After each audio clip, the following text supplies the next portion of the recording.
Hello everyone. तो आज का ये ब्लॉग मतलब आज मैं अपलोड करूँगी, ये कल का ब्लॉग है। तो कल हम लोग ना मतलब सुबह चले गए थे जरा मेट्रो कैश एंड कैरी।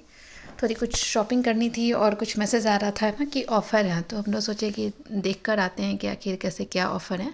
तो यहाँ पर ना मैं पर्स देखने लगी थी, कैप्रिस का ना काफ़ी अच्छा ऑफ़र चल रहा था। इवन बेडशीट भी काफ़ी अच्छे अच्छे आए थे, तो मैं वही चेक कर रही थी कि अगर अच्छा हुआ तो ले लेंगे। बेडशीट लेने ही है थोड़े से घर के लिए। तो ये मैं देख रही थी यहाँ पे मतलब काफ़ी सस्ता तो नहीं था, लेकिन अकॉर्डिंग टू द प्राइस ना मतलब मटेरियल काफ़ी अच्छे थे। और इधर ना प्लेन वाले थे और नीचे तो ये कंफर्टर रखा था। और इधर सिंगल और डबल इधर मैट्स वगैरह भी काफ़ी नए नए आए थे और बेडशीट का कलेक्शन ना काफ़ी ज़्यादा था। लेकिन इधर ये जो 600 में कुछ बेडशीट लगे थे ना, बट मैंने चेक किया तो वो कॉटन नहीं था, वो पॉलिस्टर था। तो मैं वही देख रही थी। और इधर ये ना मतलब फोल्डेबल बेड था, जैसे ट्रैवलिंग में आप इसे कहीं भी लेकर जा सकते हो या फिर आपके दीवान में भी काफ़ी सेट हो सकता है। तो वो भी हम लोग देख रहे थे, बोले क्या क्या आजकल आ गया है आजकल मार्केट में। तो इधर कुछ बेडशीट अच्छे लगे थे तो वो हम ले लिए थे। और इधर फिर ना मैं कुछ सिंगल बेडशीट भी देख रही थी, बट वो सिंगल वाला ना मतलब काफ़ी महंगा लगा तो मैंने छोड़ दिया। और इधर ये देखिए इतने अच्छे अच्छे पीसेस लगे थे ना, तो ये सब दिखा रही थी, मतलब देख के बड़ा ही अच्छा लग रहा था। इधर ये 99 और 149 में ना ये टावल तरह तरह के थे, उसके भी ऑफ़र थे। इधर वॉल क्लॉक भी ना काफ़ी अच्छे, मतलब ना और छोटे से लेकर बड़े बड़े सभी साइज़ में काफ़ी अच्छे थे। तो हमें एक बड़ा सा वॉल क्लॉक लेना है, तो वो हम लोग देख रहे थे। बट कल था 1400 सैटरडे, का तो बोलते हैं कि नीचे सैटरडे को ना लिखा हुआ लोहे इधर। की चीज़ें नहीं लेनी चाहिए, तो हम लोग नहीं लिए, बस देख कर। और इधर अभी रमज़ान शुरू हो गया है, तो जिसकी वजह से ना मतलब क्रॉकरी आइटम काफ़ी ज़्यादा और काफ़ी अच्छे से ना डिस्प्ले इन लोगों ने किया था। और बहुत ही ज़्यादा क्वांटिटी और डिज़ाइंस सब बहुत ज़्यादा थे।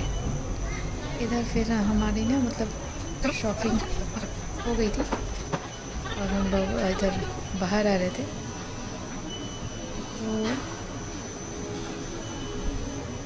ये सारा हो गया था, तो हम लोग जैसे ही मतलब ना निकलने लगे, तो इधर बाहर जो ये कैफेटेरिया यहाँ पे बनाया है खाने के लिए, तो वो भी दिख रहे थे। और इधर जो लास्ट में ना ये वाओ एंटीक पीस है, और इधर एक नया शॉप खुला वाओ चाइना करके, जहाँ पे आपको सारी चाइनीज़ चीज़ें मिलेंगी। और हम लोग इधर हम और मिस्टर इधर बाहर बैठे थे जब बिलिंग हो रही थी, उस वक्त का है।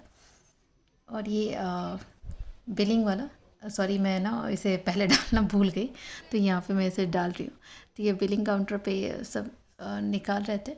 उसके बाद आने के बाद ना मैं आ गई किचन में। एक्चुअली खाना तो बन ही गया था, बट एक्चुअली परसों के ब्लॉग में आप लोगों ने देखा होगा मैं थोड़ा सा लाल साग लेकर आई थी, तो वो मैं खुद से बनाने वाली थी। क्योंकि ज़्यादा कुछ आप देखिएगा, बिना किसी मसाले के मैं ये साग बनाऊंगी और बहुत ही अच्छा लगा। मतलब जब हम लोग लंच कर रहे थे, खाने की बात कर रही हूँ, तो चावल के साथ ना उसे काफ़ी मतलब बहुत ही यमी लगता है खाने में। और इसे देखिएगा, मैं इस साग को बिना काटे हुए ही, बिना चॉप किए ही बनाऊंगी। तो उसमें मैंने ना थोड़ा एक प्याज डाला था तेल में, सिर्फ एक रेड चिली के साथ। और उसे भुनने के बाद बस उसमें डायरेक्ट ना ये साग डाल देंगे। तो उधर प्याज फ्राई हो रहा था और इधर जिया के लिए आंटी रागी बनाने आ गई थी। और फिर आंटी को लगा कि प्याज जलेगा, तो आंटी भी उसे चला दी थी। इधर आंटी उधर चढ़ा ली थी और बोली कि आप इधर देख लो, फिर आंटी जिया को रागी खिलाने चले जाएंगे। और इधर मेरा साग जो था ना, तो मतलब ये 12 बज रहा था, हम लोग मेट्रो से आए थे, उसके बाद का ये है। तो आंटी ना वो मतलब रागी जो है ना, मतलब जिया को मैं दोपहर में ही देती हूँ जब वो सोकर उठती है, तो सोकर उठ गई थी, उसके बाद ये रागी आंटी बना रही थी। और आंटी को ना रागी बनाना मतलब काफ़ी अच्छा, मेरे से अच्छा बनाती हैं, तो मैं कोशिश करती हूँ कि वही बना के उसे खिला दें। तो आंटी बाउल निकाल रही थी क्योंकि उधर रागी हो गया था, और फिर उसे ठंडा करके वो उसे खिलाने चली जाएंगी। और मैं इधर अपना ये साग बनाने के बाद उसके बाद चावल भी बनाना था दोपहर के लंच के लिए। सुबह सब्जी भुजिया दाल ये सब तो बन गया था। तो दाल मतलब ना हम लोग तो नहीं भी खाते क्योंकि साग के साथ चावल अच्छा लगता है, बट बच्चों के लिए दाल बनानी ही पड़ती क्योंकि ये लोग बिना दाल के नहीं खाते। इधर मैं आ गई थी प्याज देखने के लिए, और मैं मोबाइल पर ना मतलब वही वाला कुछ और भी मतलब एक शॉर्ट अपलोड कर रही थी, तो वही लेके घूम रही थी। तो इधर ये आंटी का हो गया था और मैं वेट कर रही थी कि आंटी हटे, तो उसके बाद मैं अब ये देखिए मैं डायरेक्टली ये साग उसमें डाल दूँगी। प्याज के बाद प्याज गोल्डन ब्राउन हो गया था, तो इसे ना थोड़ी देर के लिए ना मैं इसे कवर कर दूँगी। तो जब वो थोड़ा सा और स्टीम होकर के थोड़ा और मतलब जैसा होता है स्टीम होने के बाद वो कम हो जाएगा, ऊपर से मैं कवर करके इसे छोड़ दूँगी। और इधर ना मैं 2 प्लेटर भी लेकर आई थी मेट्रो से, जो ना मतलब बोली ना क्रॉकरी काफ़ी अच्छी क्रॉकरी थी रमज़ान की वजह से, तो मैं उसे धो करके रख रही थी। और इधर गर्मी इतनी थी ना कि हम लोग मतलब बटर मिल्क निकाल रहे थे पीने के लिए, और ये डब्बा भी खाली हो गया था, तो मैं सबको देने चली गई थी। उसके बाद मैं ये साग को दिखाऊंगी, देखिए कैसे इतना कम हो गया, पहले कितना वो अंदर जा भी नहीं रहा था। उसके बाद थोड़ा सा नमक एज़ पर टेस्ट, और उसके बाद ना थोड़ी सी हल्दी, मतलब फॉर द नेम से, इसमें हल्दी की कोई ज़रूरत है नहीं, इसका कलर खुद लाल होता है, बट वो बोलते हैं ना कि बिना हल्दी के कुछ बनाना नहीं चाहिए, मतलब शुभ काइंड ऑफ कि तो हल्दी डालना शुभ होता है, तो इसलिए डालते हैं, तो मैंने उसमें थोड़ा सा डाल दिया था। उसके बाद फिर उसे कवर करके छोड़ देंगे। और यहाँ पे अब देखिए अब मेरा ये साग हो गया था, देखिए कितना अच्छा, कितना थोड़ा सा हुआ था। तो एक्चुअली हम लोगों ने 1 पंच ही लिया था, क्योंकि हम दोनों ही हैं ना, बच्चे तो साग खाते नहीं हैं जल्दी। और उसके बाद ये शाम का है, लंच वंच हो गया था। उसके बाद 4 o'clock मैं मिस्टी को तैयार कर रही थी, और मुझे भी तैयार होना था क्योंकि आज मेरे कॉलेज का फाउंडर्स डे प्रोग्राम था, तो हमें जाना था, तो मिस्टी भी मेरे साथ जाती। तो मैं बोली तुम रेडी होकर आओ, फेस वॉश करके आओगे, तुम्हारे बाल बना दूँ, तब उसके बाद मैं रेडी होंगी। इधर जिया जो थी हम लोगों को देख करके ना, उसे समझ में आ रहा था कि हम लोग सब कहीं बाहर जाने वाले हैं, तो इसीलिए वो आगे पीछे घूम रही थी। इधर मिस्टी मतलब मिस्टी का था कि मैं ड्रेस पहन ली थी, मैं सोचा उसके बाल बना के उसका काम ख़त्म ही कर दूँ एक बार। तो उसके बाद मैं क्योंकि मुझे आज साड़ी पहननी थी, तो एक बहुत बड़ा टास्क था मेरे लिए, और साड़ी अकेले पहनना हो नहीं पाता है, तो इसीलिए मैं सोची कि पहले इसका हो जाए। उधर मैंने चाय भी चढ़ा रखी थी कि थोड़ा चाय भी पी लेते हैं, शाम हो ही गई है, उसके बाद निकलेंगे। 6 बजे तक मुझे जाना था, आई थिंक 4 या 4:30 का ये वीडियो है। ये मिस्टी का बाल बन गया था। उसके बाद मैं उसे बोल रही थी कि तुम जाकर शांति से बैठो, अपने बाल वाल मत ख़राब करो, वरना फिर से मुझे दोबारा बनाना पड़ेगा। तो मिस्टी रेडी थी। उसके बाद मैं अब चली थी कि मैं भी फेस वॉश वगैरह करके आऊँ, और उसके बाद तो मैं यहाँ पे चेंज कर ली थी, साड़ी पहन चुकी थी मैं, और फिर मुझे सिर्फ बाल बना के मुझे निकलना था कॉलेज के लिए। तब ये भी था कि मैं स्कूटी से जाऊंगी, तो मिस्टी को लेकर साड़ी पहन के स्कूटी चलाना, फिर मिस्टी को भी लेकर जाना, मुझे लग रहा था कि बड़ा टेंशन हो जाएगा। तो मैं अपना पर्स निकाली, उसमें जो बाकी मेरा था वो सब मैं कर रही थी फाइनल टचअप। और उसके बाद मैं सोची कि जाएंगे तो कैसे, तो फिर हम लोगों ने डिसाइड किया कि मिस्टी को उसके पापा ड्रॉप करके आएंगे, उसके बाद मैं स्कूटी लेकर चले जाऊंगी। तो वही हुआ, मिस्टी को पहले ड्रॉप कर दिया गया, उसके बाद आए तो मैं स्कूटी लेकर चली गई, क्योंकि ये कार लेके जाना पॉसिबल नहीं था। मुझे तो खैर ड्राइविंग नहीं आती, तो था कि हस्बैंड ड्रॉप भी करते तो फिर उधर से जिया को साथ में लेकर के आना बहुत मुश्किल हो जाता गाड़ी में अकेले, इसीलिए। इधर जिया जो थी, अब देख ही रहोगे साइड में मेरे पर्स को लेकर के, उसे पक्का पता चल रहा था कि आज मम्मा कहीं जा रही है, और वो ना ऊपर से नीचे मुझे देख रही थी, क्योंकि साड़ी पहने हुए जनरली देखती नहीं है, तो उसे कुछ अजीब ही शायद लग रहा था, तो बार बार मुझे कुछ बोल रही थी, अपनी भाषा में कहने की कोशिश कर रही थी। और इधर मैं रेडी हो गई थी, और अब हम लोग पहुंच गए थे कॉलेज। तो ये देखिए यहाँ ये सब कुछ ऑल सेट था, अभी गेस्ट आने मतलब धीरे धीरे गेस्ट आने शुरू हुए थे। इधर सब कुछ मतलब ऑल सेट था। यहाँ देखिए ये हो गया था।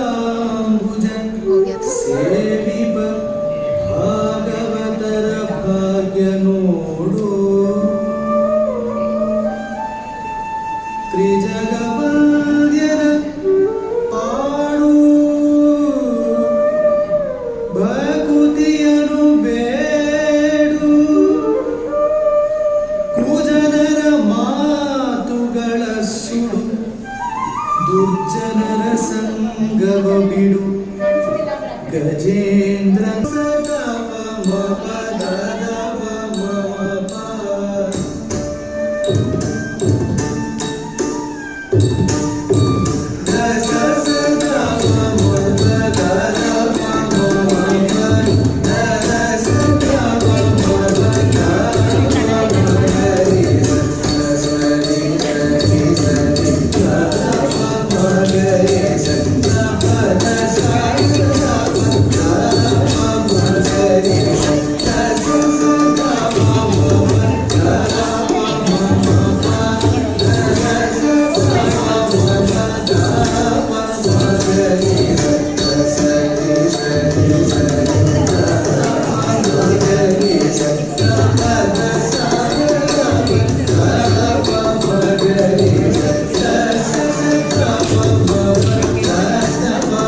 इस प्रोग्राम के बाद केक कटिंग का नंबर था। कॉलेज के प्रिंसिपल का बर्थडे था, तो मैनेजमेंट ने उनके लिए सरप्राइज़ प्लान की थी। तो ये सब कुछ हो गया था क्लास में, और उसके बाद हम लोगों का डिनर था, तो हम लोग डिनर के लिए बढ़ गए थे। तो सॉरी, डिनर का वीडियो मैं ले नहीं पाई थी। एक्चुअली बहुत लेट हो रहा था, तो मैं भी थोड़ी हरी में थी, तो निकल चली। तो guys, please like, share and subscribe.